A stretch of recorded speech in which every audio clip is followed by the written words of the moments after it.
Assalamualaikum sahabat. Sahabat semua pasti tahu kan dengan negara Vietnam?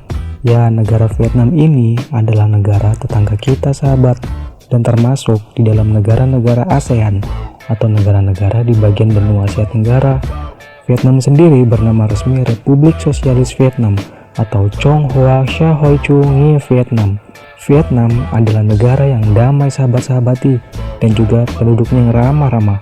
Tapi tahukah sahabat, di balik kedamaian negara Vietnam, ada cerita peperangan hebat loh di balik kedamaian itu yang memakan banyak sekali korban jiwa masyarakat Vietnam. Sahabat-sahabati mau tahu peperangan apa itu? Tapi sebelum itu, mari sahabat-sahabati dukung channel ini dengan cara subscribe agar channel ini dapat menjadi channel yang memberikan banyak sekali pembelajaran untuk sahabati-sahabati semua. Jangan lupa juga like jika suka, dan yang paling penting, share agar sahabat-sahabati yang tidak tahu di luar sana dapat menjadi tahu dan makin banyak ilmu. Perang Vietnam.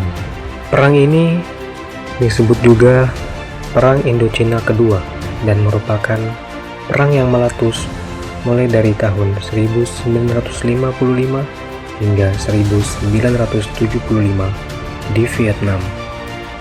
Sejarah Perang Vietnam ini bagian dari sejarah perang dingin antara dua ideologi, yaitu komunisme dan kapitalisme. Yang berkonfrontasi adalah Republik Vietnam atau Vietnam Selatan melawan Republik Demokratik Vietnam atau Vietnam Utara.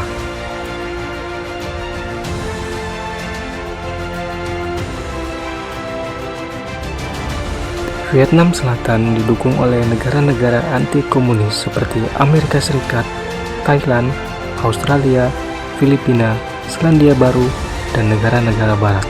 Sedangkan Vietnam Utara didukung oleh negara-negara pro-komunis seperti Uni Soviet, Mongolia, Kuba, Korea Utara, Republik Rakyat Cina, dan beberapa negara anggota Blok Timur lainnya.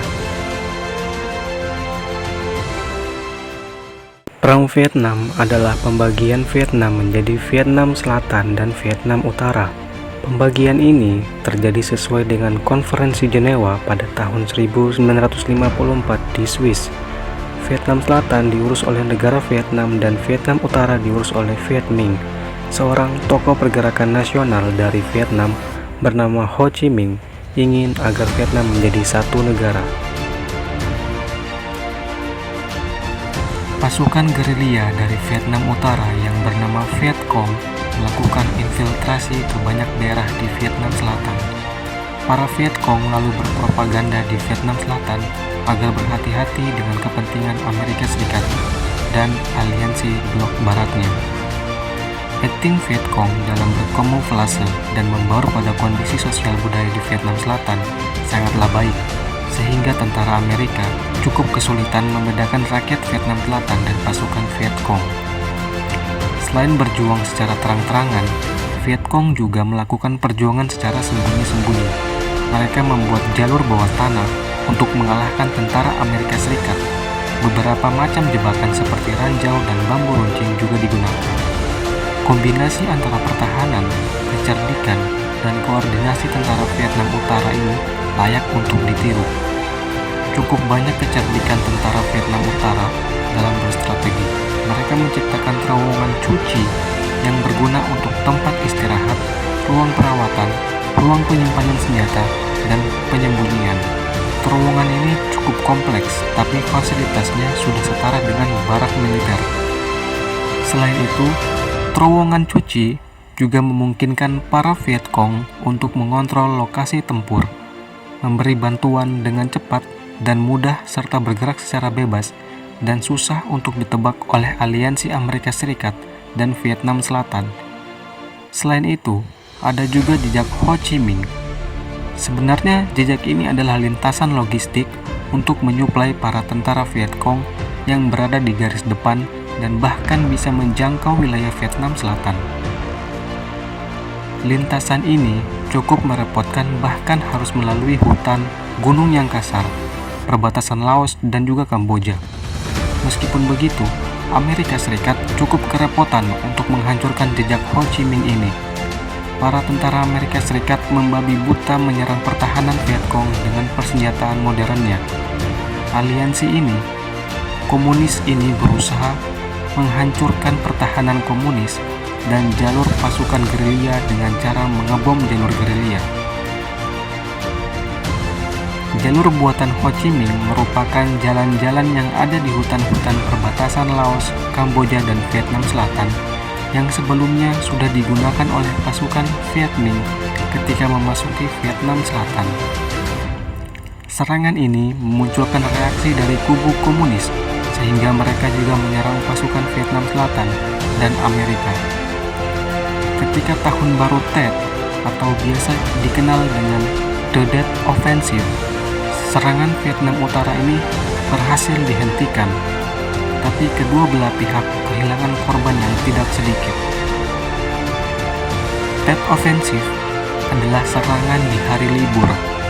Serangan Tet atau Tet Offensive adalah salah satu bagian dari sejarah Perang Vietnam. Serangan yang memanfaatkan hari libur ini cukup terkenal di dunia militer dan para penikmat sejarah. Dinamai serangan Tet karena waktunya bersamaan dengan hari libur Tet atau Tahun Baru Vietnam. Keberhasilan serangan Tet ini berkat dukungan masyarakat dan kepiawaian Jenderal Nguyen Giap. Mereka menjaga agar rencana serangan dadakan ini tidak bocor, menyiapkan logistik melalui jalur Ho Chi Minh dan menggalang dukungan dari Saigon.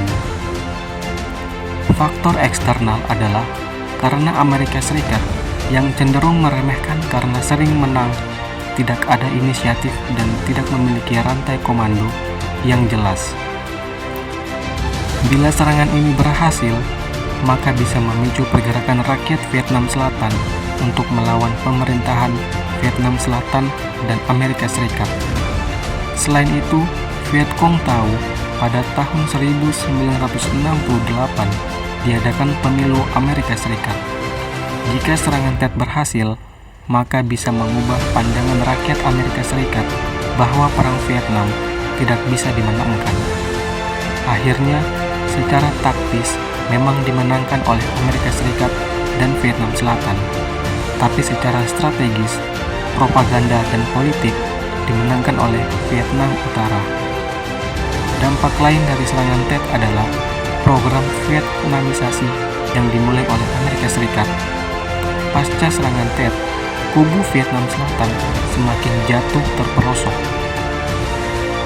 Amerika Serikat berencana meninggalkan Vietnam Selatan dengan program Vietnamisasi yang dimulai oleh Amerika Serikat. Program ini bertujuan untuk melatih dan menambah peran Vietnam dan menarik pasukan Amerika Serikat dari tanah Vietnam. Kemudian mereka mencoba Operasi Lam Son 719 pada tahun 1971 untuk menghancurkan jalur logistik Ho Chi Minh, tapi malah gagal karena Vietcong lebih ahli. Kegagalan Lam Son membuat Vietnam Utara melihat sebuah peluang. Mereka akhirnya meluncurkan Faster Offensive yang sangat radikal. Ofensif ini memang tidak dirancang untuk memenangkan perang, tapi untuk membunuh pasukan merebut teritori Vietnam Selatan. Kekalahan Amerika Serikat membuat rakyat dan Kongres Amerika Serikat memaksa pemerintah untuk meninggalkan Perang Vietnam. Perang yang awalnya dinilai bisa memberikan keuntungan untuk Amerika Serikat dan bisa menanamkan pengaruh di Asia Tenggara ini, justru malah membuat Amerika Serikat rugi. Biaya perang yang besar menguras kondisi ekonomi Amerika Serikat. Kerugiannya ditaksir mencapai 761 miliar US dollar, sedangkan biaya tak terduga malah mencapai 1,4 triliun US dollar. Selain itu, negeri Paman Sam ini kehilangan pengaruh ideologi dan ekonomi di Vietnam. Untuk kerugian personil, sekitar 56.000 tentara Amerika gugur dan 156.000 menderita luka parah atau cacat permanen. Kekalahan ini sangat memalukan bagi Amerika Serikat. Mereka bisa menghancurkan sejarah Nazi dan tentaranya yang berkualitas, tapi tak bisa mengalahkan gerombolan petani, komunis bersenjata dari Vietnam. Demikian sahabat-sahabat informasi tentang sejarah perang Vietnam yang terkenal dan sering difilmkan oleh Amerika ini. Apabila teman-teman suka dengan video ini, silahkan like. Apabila pengen kritik atau saran, bisa di kolom komentar di bawah. Dan jangan lupa untuk subscribe, agar kalau misalkan saya upload video baru, sahabat-sahabat jadi orang pertama yang tahu dan nonton video baru. Terima kasih. Wassalamualaikum warahmatullahi wabarakatuh.